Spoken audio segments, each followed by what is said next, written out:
This show is brought to you in part by viewers like you who joined a Patreon or become YouTube members. Thank you. And if you could, hit the like button and subscribe if you want more Browns-focused content. JP, let's roll into some of this draft talk because we were talking about, before we edited the video, potentially the unpredictability of the Giants at 3. I look at the Giants situation, and you tell me what you think about this. They need to win now. They just signed Russ. I see a team that can easily be talked into drafting Ashton Jeanty, number 3 overall, and be like, hey, he gives us Russ and him give us a floor on offense that we can live with. We play good enough defense, which they think they can do. They've been a solid defense. We play good enough defense. 9 wins, we keep our jobs, right? Like what's going to help them get to 9 to 10 wins faster? A elite running back or a quarterback that you're going to have to sit until what? October, maybe even November? On the flip side of that, they can buy themselves more time knowing that it's a young quarterback. Like we need time to let him develop and grow, and you got to give us time to actually go out and do that. Are they going to buy themselves more time, or is Shador going to have time, right? Because if you go out there, right, you spend your top pick on a quarterback who does not play that much that season, and you win 4 games. If I'm ownership, I'm like, well, I mean, you're not really losing much if you fire him. It's not like they figured anything out with Shador. Let's just hire somebody else who also likes Shador. That's true, but I also think that in the Giants' case, they're not going to win now. That team isn't built to win now. It honestly feels like they're kind of dead men walking at this stage, especially with the way that roster is built. So I think they should draft a quarterback just so you're not in this position next year, where although it looks better, it could still be a crapshoot. We could have guys stay for their senior years. And I think Shador makes a lot of sense in New York. I think he kind of, again, we talked about it earlier, he kind of gets a bad rap with like being Deion Sanders' son. Yes. But he seems like a good locker room guy. I don't think that there'd be a problem off the field. On field, he's he might be the most accurate passer, if not the most accurate passer in the class. I do think we're playing with active chemicals. I think with Russ. Russ is the active chemical here because Russ doesn't want to be for a young quarterback. Yes. Russ thinks he still got it. Like Russ thinks that Russ is the old guy at the gym that still thinks he can go. To be fair to Russ has won like 10 games the last 2 seasons. It got he has not been good. Let me not put that out there and make it seem like Russ has been good. But I can understand why Russ would think that he don't stink no more because he's like, hey, baby, I done made the playoffs 2 years in a row. True. But I also got to look at why. Like, why did y'all make the playoffs? It was because of Pittsburgh voodoo magic. Yes. And then when they got to the playoffs, everything fell apart. You know, most definitely. They were still actively in a QB competition. Justin Fields was still getting snaps. So I just wonder, with how quickly the Steelers pushed him out, I don't think that leash is very long for us this season. So if he ends up stinking, it's a 1-year deal. You can let him go and just roll with Jameis and if it's Shador as your top 2 quarterbacks and let him kind of mentor. Why? Well, that's another part of this. Hey, man. Jameis as a mentor is kind of crazy. I like Jameis as like an extra coach for a veteran quarterback because Jameis is like smart enough to point some things out on the whiteboard. Like he will get you, he will say something that's like, it sounds wacky, but if it's like Vince Russo, right? You just got to filter out the crazy shit. But like he's going to give you something you're like, hey, that's legitimately like really a good idea to do here. Like, I get that with a veteran quarterback. I think that's where he fits best. A young quarterback, he ain't going to be able to filter out the nonsense. Like, it's going to all sound like Mozart coming from Jameis because he's really smart. He's smart enough to convince you to do some dumb shit if you don't know no better. Yeah, I think that with Jameis, you kind of wonder about the actual mentor part, but he could be a bridge to the next guy. if you really do want to sit Shador for the year, you can get to the with Russ and Jameis, you should be able to get to the end of the season. Nothing gets a quarterback out of there like throwing interceptions. Yes, but Russ doesn't throw interceptions. Russ is just bad. I agree with you on Russ. I'm saying with Jameis, that bridge is not long. Because, He's like two. It took, 4 weeks for Cleveland, and they dealt with Deshaun for 7. So with this, if you let Russ play 11, 12 games, decide, you know what? This ain't happening. This isn't going to work. He's bad. You cut him, let Jameis finish out the last 4 or 5. Or you cut Russ, you let Jameis play the last 5. It's like, yeah, you know what? We're not making the playoffs anyway. Just go out there and have fun. By the way, I can't think of a worse pairing to have than Russ and Jameis, because let Jameis think he should be starting. Jameis gonna work them. Jameis gonna work them political back rooms, right? While you on the field, he gonna be on there. I'll get you the ball there, Malik. But you know what? Russ is also good at working the back rooms. That's what I'm saying. We gonna have political gridlock in the Giants because both these dudes are gonna be working half the locker room politically. Political gridlock via Sunday service is gonna be insane. Oh my goodness, right? Because those are 2 different services. 2 different services. Both the brothers go to a lot of church. Not the same one. No, not the same. They go to a lot of church, different denomination. Jameis is Baptist. Jameis is Baptist. They go to churches that got beef. Yeah. They call that church the one from down the street. Russ, real Seventh-day Adventist. Yeah. Maybe a Jehovah's Witness. Jameis is Baptist. Oh yeah, Jameis got the organ out. or the AME. Yes. He an AME church. Jameis goes to a church that got a food court. You know what I mean? Absolutely 100%, no doubt about it. That is a fascinating, because adding Shador Sanders into that room, I think is also fascinating. Because I think Shador, it doesn't have this giant personality problem, but what Shador is used to being in charge, right? What Shador is kind of bossy. 3 completely different dudes. And then you add Tommy DeVito to it. Oh shit, he's still there. Just the funniest quarterback room of all time. Yeah, man. I hope they draft the running back. I'll be honest with you. No quarterback needs to go there. That is not you are gonna get pulled by so many directions as a young quarterback because you got that mess going on in the quarterback room. So no mentorship is happening there. It's just gonna be a mess. And then you got one of them old school wide receivers in Malik Neighbors being like, hey, I don't give a fuck about none of that. Give me that ball. Okay? But see, that's where I will say something in the media. And that's where I think Jameis is going to supplant Russ, because Russ will throw it away. That's what pissed George Pickens off. Jameis not throwing it away. No. Jameis won't throw away an opportunity. He don't throw away opportunities. The Lord gave him that opportunity. He's not going to turn down a blessing, whether it be for him or for the other team. Jameis Winston don't say I threw 45 passes. He's like, hey, I gave away 40 opportunities. Yeah, somebody gonna make the most out of this offense or defense, but I'm giving out opportunities. He throw out passes like scholarships. We handing out blessings. we handing out blessings all Sunday. You better fight for your blessing. He talking to the wide receivers. What you need? What do you want me to do? There's got to be one receiver on the team that can decipher that, and he's like, yeah. Look, Malik Neighbors is like, you better throw the 9 on Dagger. I'm open, even when you don't think I'm open. I'm open, and James is like, oh, absolutely. I throw it. Yes, sir. You got it. That ball to you. And maybe it gets there, maybe it doesn't. Or worst thing for Malik Neighbors, what if Jameis finds out that he likes somebody else in that wide receiver room a little bit more, right? That dude be at his breaks early. Darius Slayton, generational numbers. This is why Darius Slayton re-signed. No, because the thing is, Mike Evans didn't put up crazy numbers with Jameis. I mean, he was still getting 1,000-yard seasons. Yeah, low thousands.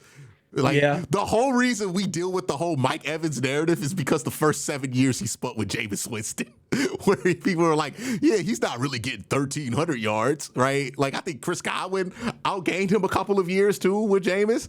And it's like, you know, Jameis, for all this, he don't throw 50-50 balls as much as Jameis throws 50-50. I'm trusting my read blindly, and you better be in that spot on time balls, right? Like, and you know, that might be Slayton. Like that might not be Neighbors, who's more of a I'm gonna get open, you better look. Like be ready. Yeah, because Malik Neighbors got some of that fucked a route. And like, I'm running north because it's green over there, right? Like that Randy Moss quality of him. Where the money at? Yeah, that's where I'm going. What's the route? I'm open. That's the route. It don't matter. I'm open. Just throw me the ball. Yeah, that's a fascinating situation there in New York. They are what I'm hoping the Browns avoid, right? Like what is going on in New York was like, I hope the Browns avoid this. Now, it might work out for New York. They might win 9 games, right? I think if they draft Janty, there's a chance that they do that, right? Because it's like, you get a good enough run game. Russ has one of them seasons where he's not good, but he's not bad.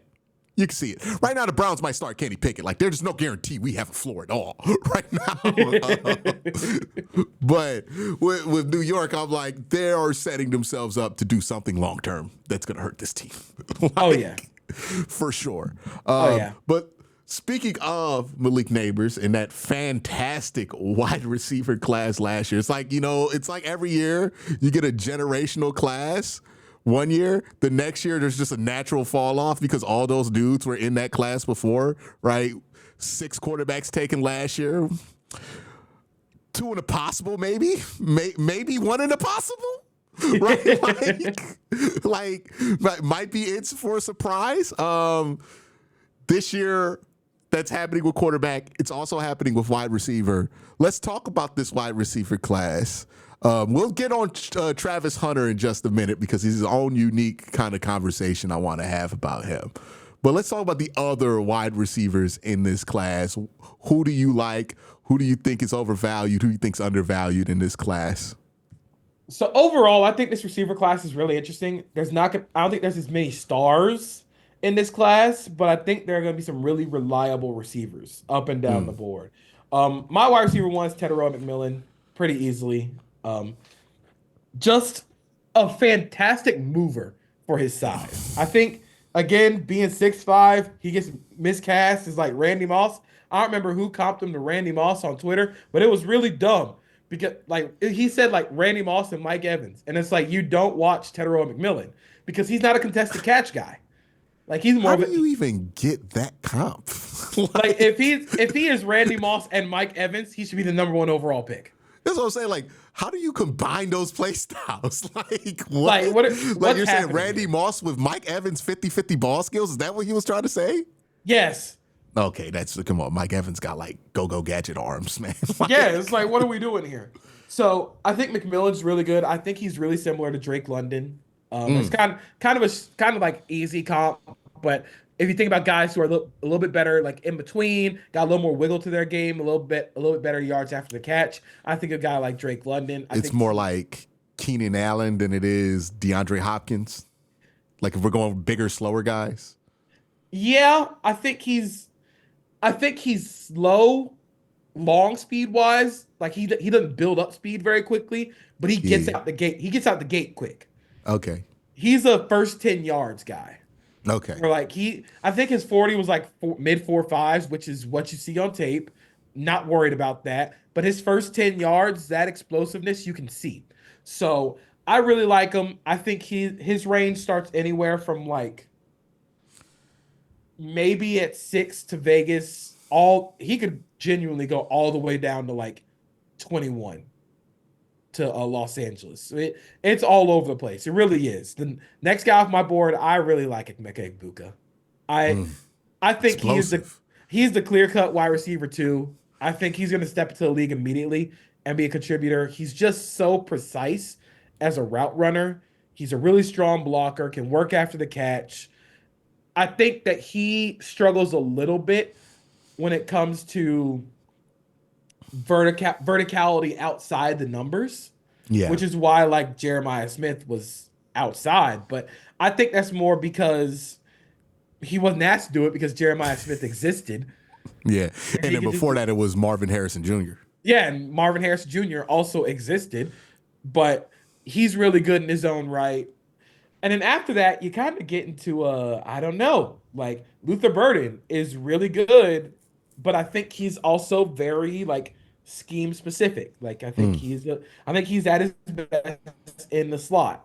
I think Matthew Golden is really good. He's been flying up draft boards, but for me, it's just the concentration and like the lack of detail in some cases, where it's like, oh, like I wish you were a little better here in some areas. I had them very close in terms of wide receiver 3 to 4. But down the board, day 2, you're gonna get a lot of contributors, especially on the outside. But this class is gonna be one where you get a lot of contributors, but I'm not sure about a lot of stars. That makes sense. Do I want to have do we want to talk about tight ends first and then talk about Travis Hunter, or do we want to roll into Travis Hunter right here? I mean, we might as well roll into Travis Hunter. Okay. So here's where I'm at with Travis. I think Travis Hunter, people are kind of locking themselves into what they have seen before with him as far as projecting him to the NFL. I'm going to read some numbers out for you, JP. You tell me what you think of them, right? Because I was doing some research on this. I'm going to do a video about Travis Hunter on my channel sooner than later. You know, I've been working on it, but let me see if I could pull it up right here. Okay. So we talk about two-way guys. I think it's fair to say when you think of two-way guys, you think of Chris Gamble, Ohio State, DB, wide receiver, national championship team. Charles Woodson, fair to say, right? Yeah. Okay. Miles Jack, fair to say. That's one of the names that pops up. And Jabril Peppers. Would you say that's a fair list of 4 guys who were two-way players before Travis? I think so, yeah. Okay. So just to show you the difference. Chris Gamble, 3 years, 38 games in college football, 685 receiving and rushing yards combined, 1 touchdown. Charles Woodson, 3 seasons, 34 games at Michigan, 537 combined rushing and receiving yards, 5 touchdowns, 3 years in Michigan. Miles Jack, 3 seasons at UCLA, 29 games, 395 yards, 11 touchdowns. He was an red zone guy, right? Makes sense.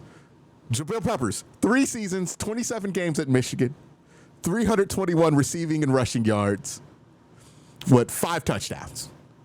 Travis Hunter, 22 games at Colorado, 1,984 yards and 21 touchdowns. I got more. If you combine all 4 of those guys' receiving and rushing yards together, 1907.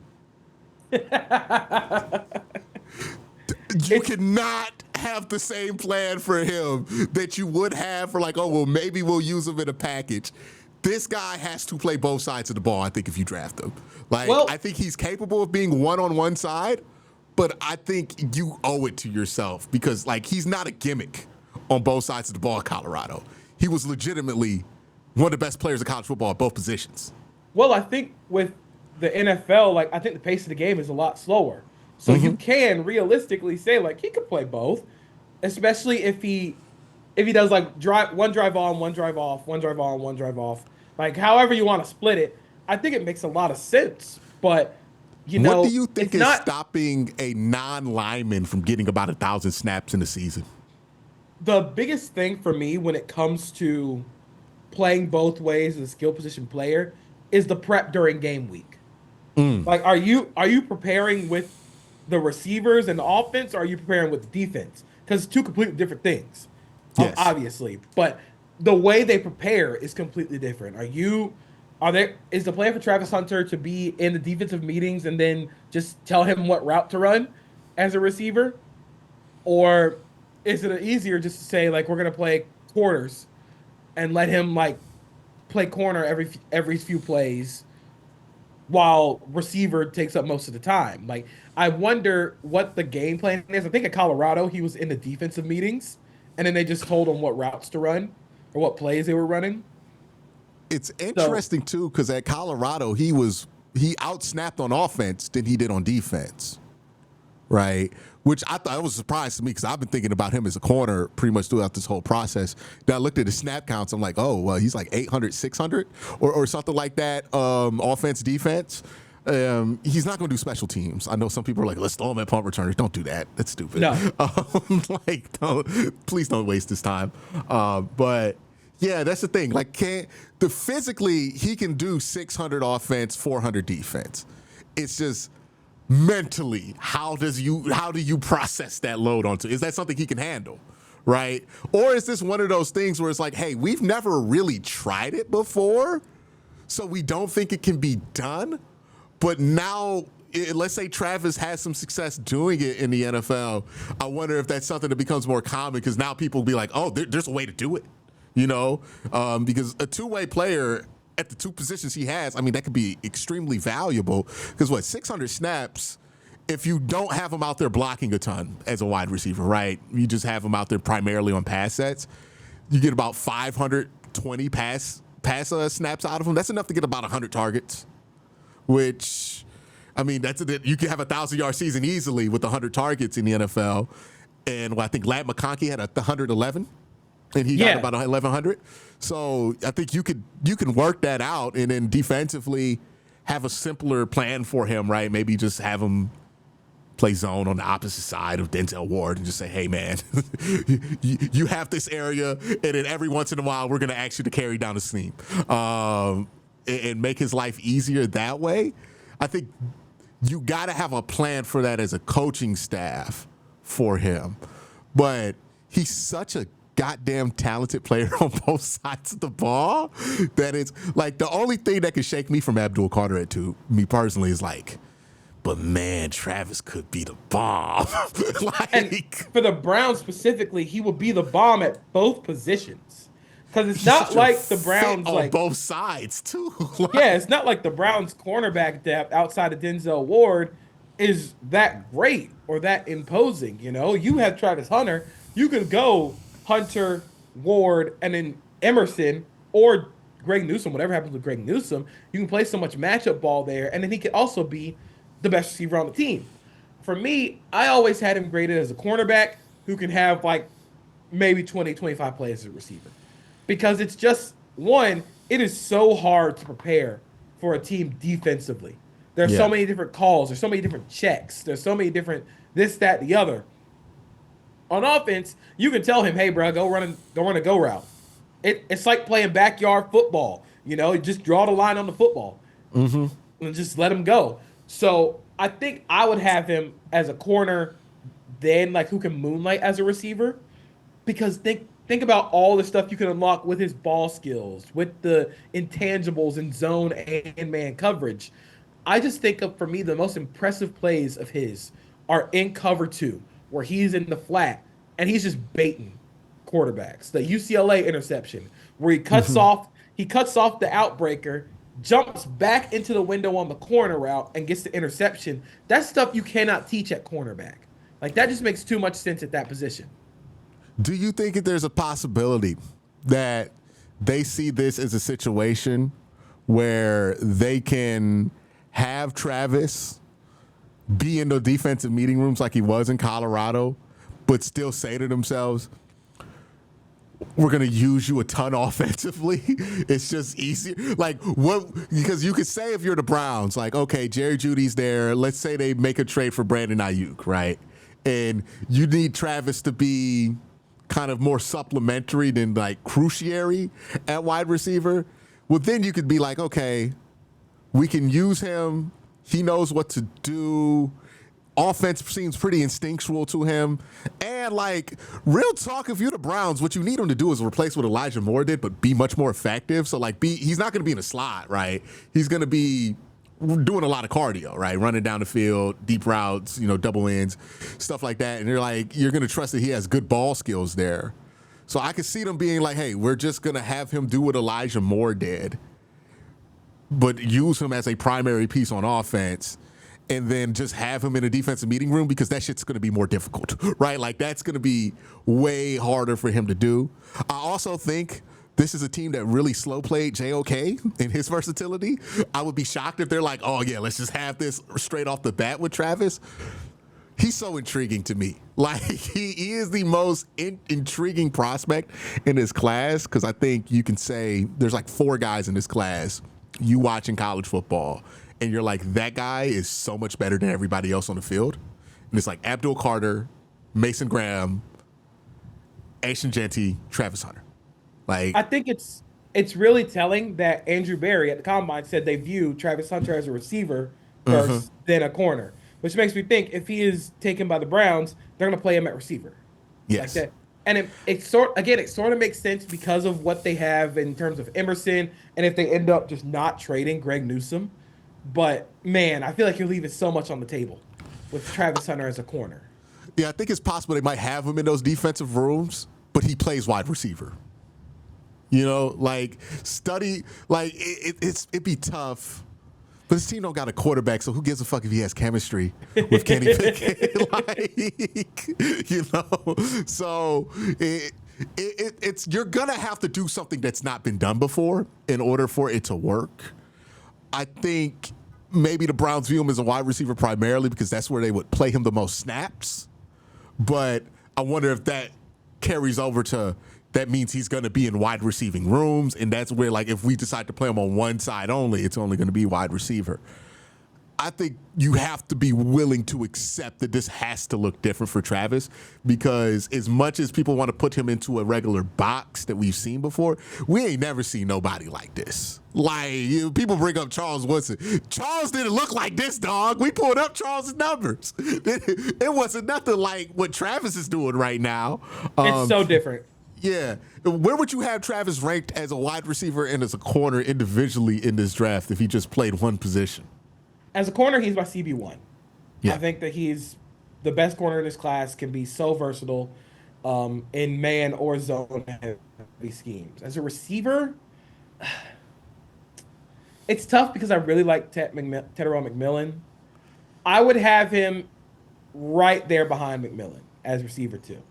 I think there's a little bit of, he kind of freelances his routes a little bit, which, you know, like every college receiver freelances his routes, but especially when Shador likes that kind of stuff too, right? Like, yeah, it's tough, but I think I would have him as I have him as a corner 1, receiver 2, but I can honestly see, like, you tell me he's your corner and receiver 1, I'll be like, yeah, I see it, like, I get it. Yeah, just such a fascinating player. I'm interested to see what he does. I don't know where he's going to do it, but, like, I hope whoever does draft him has the balls to be like, let's see if he can play 1,000. Like, let's see if he can handle the workload. Like, hey, you know, like, what is the speech from Winning Time? Nobody thought you could run a 4-minute mile until the guy ran a 4-minute mile, and then 40 days later, 3 people ran a 4-minute mile. It might just be a barrier of the mind, like, where people are just like, it's too much to put on a young guy. Maybe this dude can handle it. I don't know. If there's anybody who can do it, this dude is the dude who can do it, because he's been doing it for 3 years at college, which, like, nobody's done it at that level for as long as he has. And I think that is what is unique about him. You also got the injury concerns with him. He didn't really hold up great in the Big 12 his first season, but he did hold up a lot better his second season. But yeah, just overall, very, very fascinating prospect. Let's move on to another prospect that I find fascinating, and I think you do too. Harold Fannin Jr. Yeah, he's such an interesting prospect. I actually have a story that's going to be out about Harold Fannin Jr. Sometime later this week. It's so interesting trying to decipher what Harold Fannin Jr. is going to be, because he is such an outlier at the position in terms of size, speed, and what he does well. He is a great receiver down the field on corners, posts, goes, field stretching. He's just faster. And he has great ball skills, the ability to go up and high point the ball, and he's got soft hands. He doesn't really drop the ball a lot. I think he'd also make plays after the catch. It's not his best thing, but he can. Like he can get that build up speed, you know? But he's not a blocker. And when I say not a blocker, I mean he's not an inline blocker who's gonna try and dig out defensive ends in the run game. He's more of an off the ball, like an F tight end blocker who you ask to block safeties and linebackers occasionally and corners, try and dig those guys out. The problem is if you're asking him to do that, how versatile can you truly be? You have to have a guy at tight end who can do both the big boy blocking stuff in 11 personnel, but still be able to play matchup ball, be versatile as a pass catcher. So I wonder how truly good of an athlete is he? I don't think he's very good laterally. I think he's going to move fast down the field. I don't think he's got like super duper great wiggle. But I think there's a role in the NFL for Harold Fannin Jr. I just don't know if it's very early in the draft, and I don't know which team is going to take that swing. Yeah, he's interesting. Well, how do you factor in the fact that he's 20.5, like super young? That's also the thing. Like, he's not that great of an athlete and doesn't know like the movement skills are there. He's really young though, and again, that's something that teams are going to factor in because he's so young. Because there's still a whole lot of runway left, and oh yeah, he just set the record for receptions and receiving yards by a tight end in a single season. Like, I think teams will look at those stats and look at the youth and be like, okay, I can turn him into something. Because if there's one thing coaches think they can do, is they think they can turn him into something. So it wouldn't surprise me if like day 2, Fannin's the guy that's like, oh, like maybe we'll see like, I don't know, a team like the Saints or something. Try and figure him out.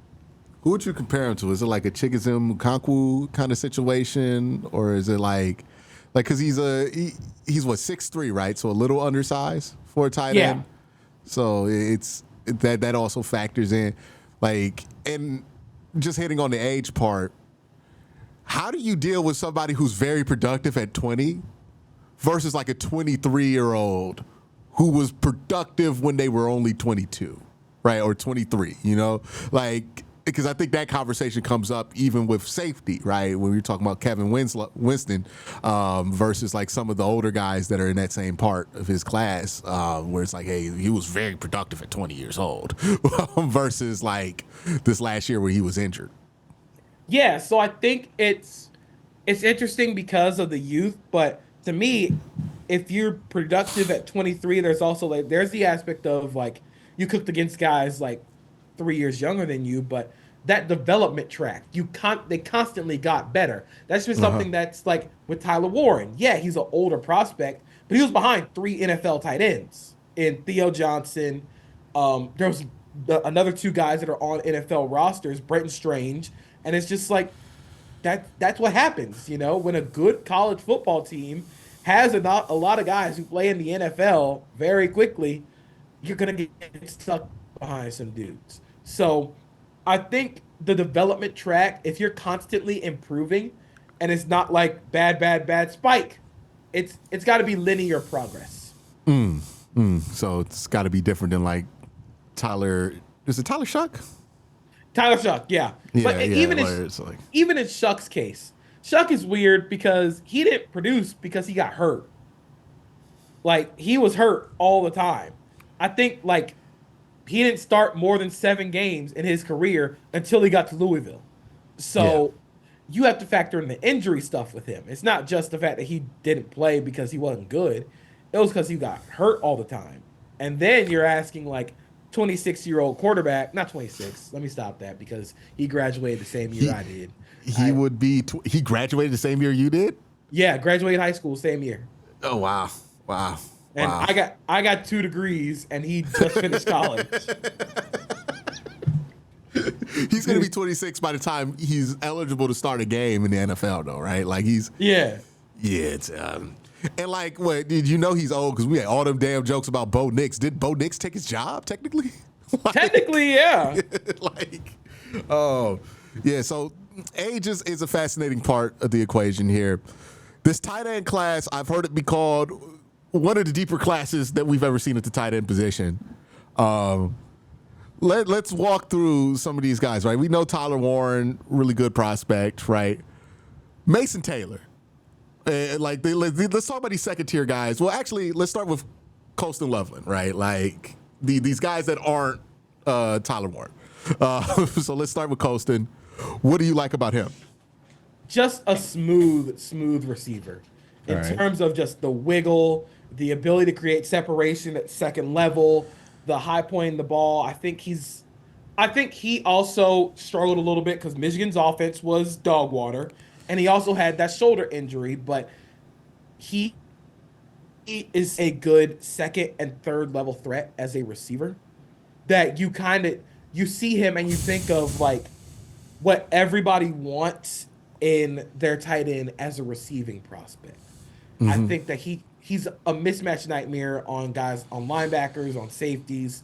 I worry a little bit about him stopping his feet when he blocks in the run game, but he shows effort as a run blocker. If you show effort, I can work with that. And again, there's also the sprained AC joint. So you might have to go back to 2023 to see him block for real, but he's cut and dried tight end 2 behind Tyler Warren for me. I think in my first big board, I had him number 16 overall. He's a great prospect, phenomenal. He'd be one if Tyler Warren. He'd be one in any other class that isn't Tyler Warren. But I think especially with how Sam Laporta entered the league as a tight end and was immediately a factor as a receiver. Yes, you're gonna want a guy like Colston Loveland on your team. Yeah, Michigan's at that weird place because they got that.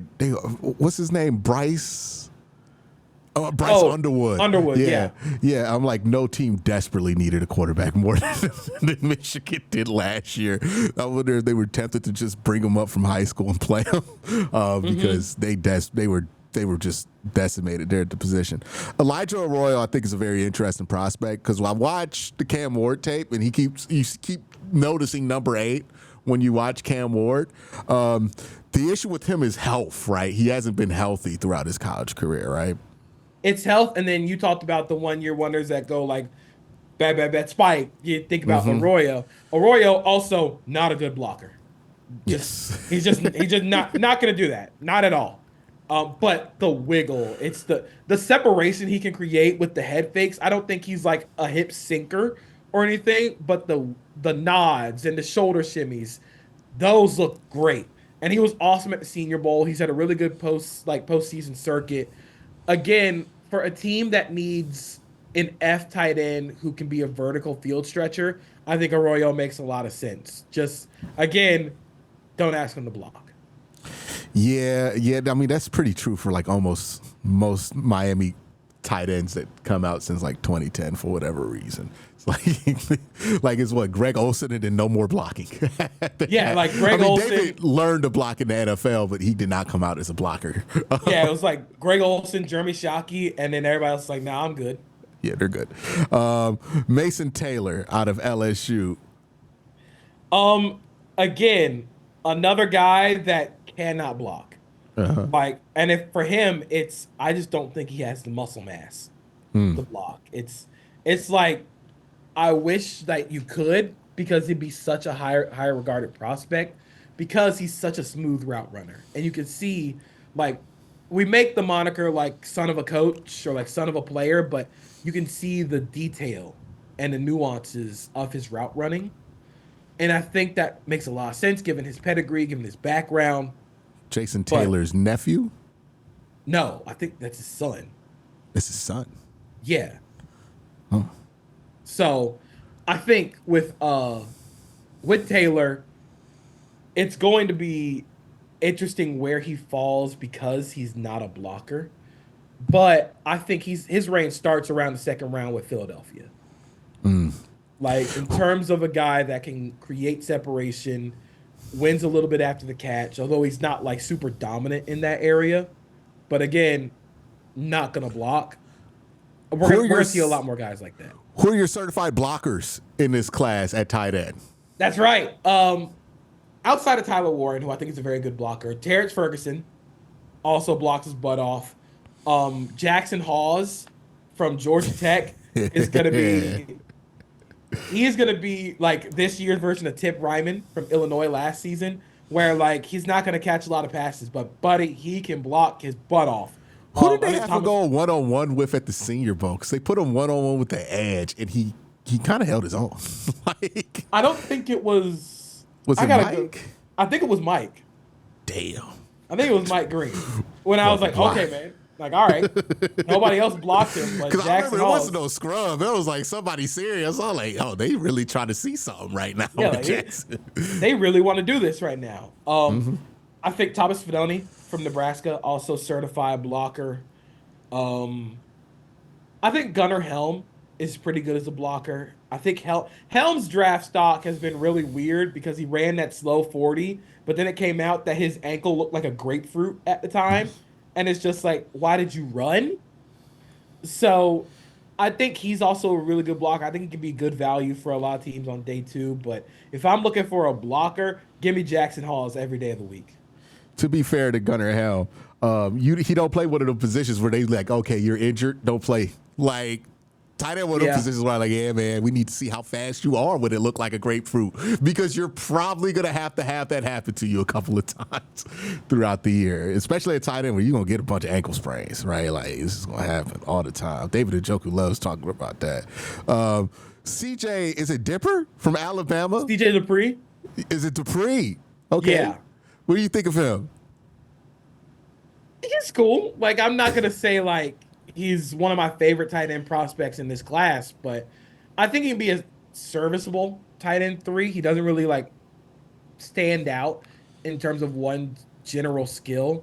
I think he's an okay blocker. I don't think he has much as a receiver. I wish he would have ran a little faster.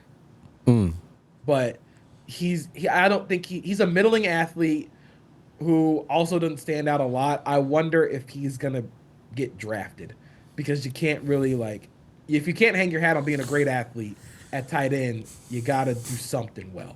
He's going to pop up wherever Milroe pops up, because he did target him a lot. That must be his best friend. That's the homie, right? And I'll tell you who's not Milroe's homie. Number 5. Okay? Oh, that's Jerry Bernard. Jerry Bernard, Hey, look. transferred in from Washington.